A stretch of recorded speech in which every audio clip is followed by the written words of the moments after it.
Mzee, ujio wangu hapa sio mbaya sana wala sio mzuri sana, ila ni mzuri kiasi. Ni kwamba mwanao sasa hivi nimepata mchumba na nahitaji nimuoe ili niweze kuishi naye, maana naona sasa vyumba vilishakuwa vingi hapa nyumbani. Nahitaji nimvute ili niweze kuishi naye hapa ndani, na imani kama Father utanipa ushirikiano mkubwa sana ili niweze kukamilisha hili jambo lako. Sasa nimekuja kuomba kwamba nabidi wewe uende Tanga, sababu wazazi wake wako Tanga, uweze kuzungumza nao, kisha maweza kuzungumza nao then tukachukue mkeo. Hilo ndio leo ninataka.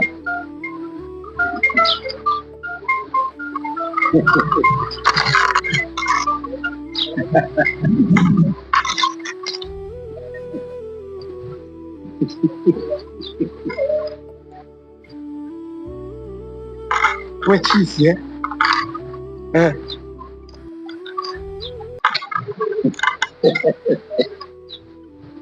leo mimi nishirikiane na wewe, umeshasahau kwa yote ulionitendea na kuniambia mimi sio sababu yoyote ya wewe kuja katika hii dunia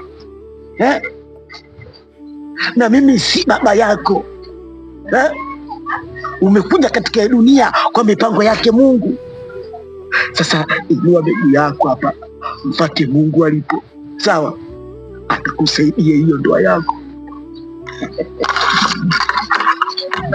Kaza, mbona unapenda kucomplain mambo madogo kama hayo? Ni mambo ambayo sisi tunaongea tunamaliza tu Wewe kama unanisaidia, nisaidie tu nikachukue mke. Masuala ya kusema kwamba wewe hujaniita duniani kaniita Mungu yashapita. Nilikuwa ni pombe tu Father. Unajua tena yenyewe. Kwa hiyo pombe ndio inakusababisha uje kutukana mimi baba yako? Ya kutukana nimekuambia. Ina maana kuongea mimi siongee kwa hiyo Father. Kwa hiyo una kile kitu ambacho unachokiongea wewe sio matusi ya kunitukana mimi, si ndio? Hivi nyinyi nakuachieni ni watoto nyinyi. Mwataka kuniponda kata kichwa changu mimi. Isitoshe hata mdogo wako Kosbi kaja kanitukana. Basi tu kaniongelea maneno machafu. Leo umejikuta mimi nilichokifanya kile pombe sio chenye umekusudia. Wewe umekusudia. Sasa nisikie vizuri. Nisikie kwa makini. Yaani haya ya kuingia katika kitu chako nisikie kwa makini. Kuanzia hivi sasa na muda mwingine unaofuata, mimi sina watoto. Sina mtoto anaoitwa DJ Punch na wala sina mtoto anaoitwa Kosbi. Nyinyi maisha yenu yapo na baba yenu. Father, najua yote maneno nilizungumza ni njaa tu. Sikize Father. Kuna pesa kidogo naipokea kesho kutwa kama milioni 2.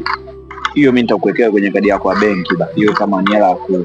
Ila tunaomba nisaidie jambo tulimalize tu fresh. Hizo milioni 2 mimi nitakupa kama Father, kama zawadi tupate hela ya kula basi. Maana najua Father zangu napenda sana ulanzi, komoni. Nenda kani.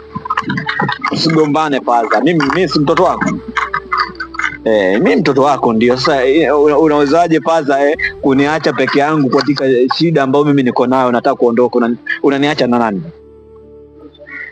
Kuna milioni 2 pale mimi kupa pale Father. Unajua Father wangu ni njaa tu. Au unasemaje Father?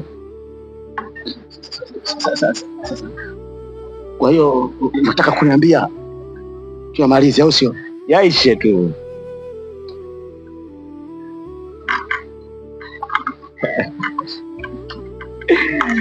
Father bwana. Sasa mwanangu, kitu kimoja nataka nikiongee kuhusiana na Kosbi. Ni mwanangu vile ni mdogo wako, ili utalisolve vipi sasa? Yule achana, najua yeye mwenyewe atakuwa hadi leo yule. Unajua mdogo wangu na siku hizi anakunywa sana mapombe haya. Maana kuna muda anampeleka lesi. Kwani alikutokana? Mbwa situsi. Ni matusi tu ya kawaida Father. Sasa ziutani mnataniana wewe na mtoto wako. Nataka kuita mbwa unakasirika. Mbona tunaitwa wanaume wote ni mbwa tukasirika? Mimi ni baba. Tani mimi alikuwa babu yake. Father. Hai ni maisha ya kizazi kipya Father. Mbona nataka kuleta uzamani na. Kwa hiyo milioni 2 saa ngapi natumia? Muda huu nikitoka Fazu kisovu jambo langu milioni 2 mimi naingiza kadi yako ya benki. Nimesha. Kuna wasiwasi? Nimesha. Haina shida. Basi mimi ngoja nitakulia nirekebishe mambo mengine. Tajiri. Yeah. Nimekusamehe kwa hapo. Jivunie umezaa chuma. Hapo sasa. Nimekusamehe. Vipi wewe? Jivunie umezaa chuma. Kweli kabisa.